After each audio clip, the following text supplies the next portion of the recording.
You get donkey of the day. Yeah, you dumb ass. You get donkey of the day. Yeah, you dumb ass. You are a donkey.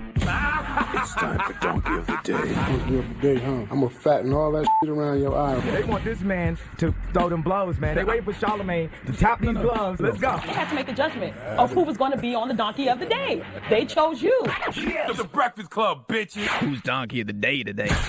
Donkey of the Day for Wednesday, May 20th goes to Senator Ben Sasse, or Sasse. I like sassy.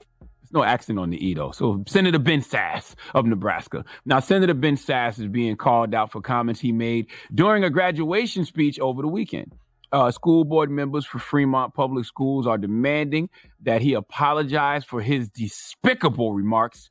Michael Peterson, I believe, is that school board member's name, and he said in a Facebook post that students deserve better than Sasse's online graduation remarks. Michael says the racism, implying that our graduates are fat and lazy, disparaging teachers, and attacking the mental health profession are despicable. Michael says, you owe the graduating students of Fremont High an apology. Now, as soon as I read that, I had to go listen to what this man said because I am an individual who pisses people off with my comments on the regular, most of the time by accident, so I may not be the person to ask about potentially dangerous rhetoric or to judge potentially dangerous rhetoric because what bothers you may not bother me. Plus, y'all be overreacting and fake outrage most of the time, but after listening, I can see why you feel away. I can see why you are upset because Senator Ben Sasse did what I hate that a lot of politicians are doing during these commencement speeches, and that's using them as an opportunity to grind political axes. Let's listen to what Senator Ben Sasse had to say about China. Congratulations, parents, teachers, and coaches. Not that there's really any meaningful distinction among those categories anymore at this point. If you're a parent, you're a teacher. Thanks a lot, China. You're going to say stuff at your high school reunion service ceremonies. Remember that time that China started a big global pandemic that created the worst public health crisis in over a century and brought the economy to its knees? You are graduating in the midst of two crises. We've got a public health crisis, which is real, and we've got an economic crisis on our hands, and all of us are going to be navigating that. And nobody knows exactly how we're going to beat this thing, but you know what? We're Americans, we're Nebraskans, we've got grit, and we're gonna beat this thing. We're gonna have a serious reckoning with the thugs in China who let this mess spiral out of control by lying about it. Oh, Senator Ben Sasse called them thugs in China. See, that right there is how white people try to position people to be threats, okay? That is the primer to justify future attacks on Chinese people, okay? They have been doing that to black men our whole lives. That word thug puts the target on your back and people can justify doing harm to you and disregard your life because you just a low-life thug, according to them. Oh, he's walking through a neighborhood with a hoodie on? Oh, you can kill him. He's a violent thug. Oh, he came into the store and stole a box of blunts and got aggressive with the person working at the register? Ah, he's a thug. You can kill him. Once you put that thug label on someone, you're lining them up to get got. We know that tactic. Now, if you're going to politicize these speeches and call out people, why not tell the kids the truth?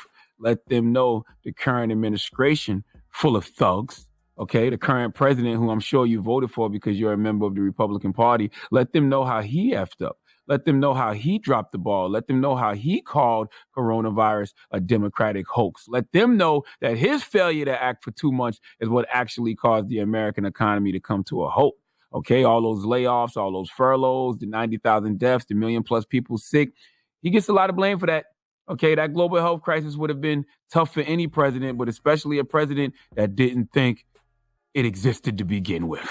All right, the economic crisis, the public health crisis, you can't say China let this spiral out of control. Donald Trump let it spiral out of control, but you won't tell the kids that because it's the truth. And you can't go around telling kids the truth, and you won't tell the kids the truth that because it doesn't fit your political agenda, and political agendas during commencement speeches are whack.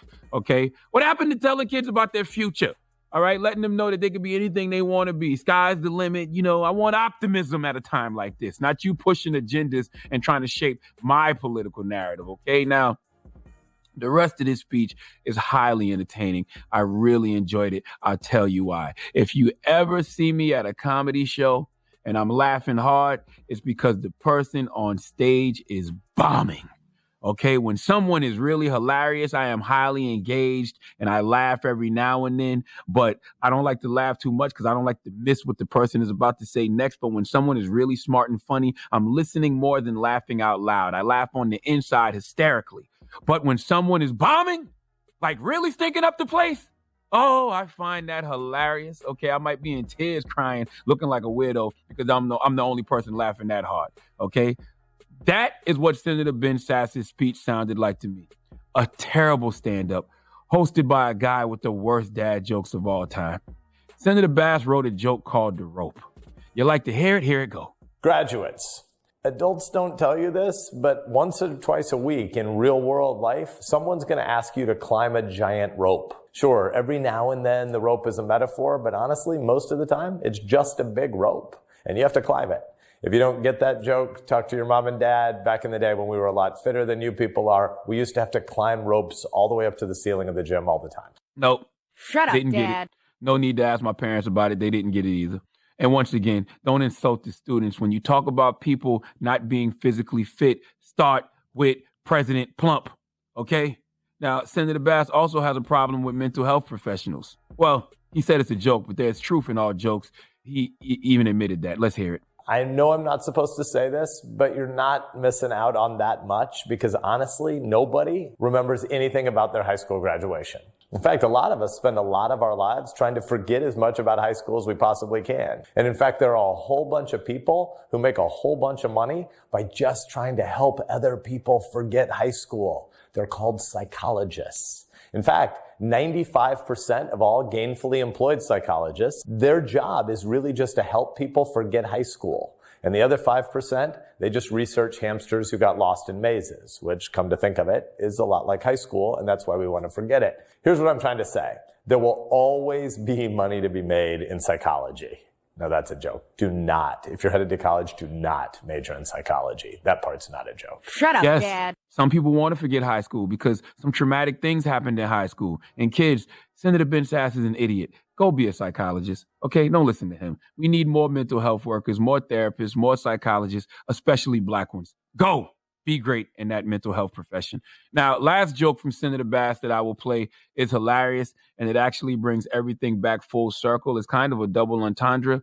Listen, and I'll explain. We all sort of do grow into our names. And by the way, that's why everybody named Jeremy is the worst. Sorry, Jeremy. Not my fault. Blame your mom and dad. First, what did people named Jeremy do to you? Shut up, Somebody Dad. named Jeremy clearly stole your girl back in the day in Nebraska and had her munching on their corn husker because you really are upset at people named Jeremy. All right, not to mention, how would Jeremy Lin feel listening to this speech? He's Chinese and his name is Jeremy, and you're going to say that he's the worst after calling Chinese people thugs? My gosh, what is wrong with you? All right? Look, Senator Ben, you're the worst. Okay, people like you who try to be funny when you're not are really the worst. No, seriously, the attacks on China, the insulting psychologists, all that is horrible. But when you were in high school, you wanted that class clown title so bad, but couldn't get it because your humor sucks.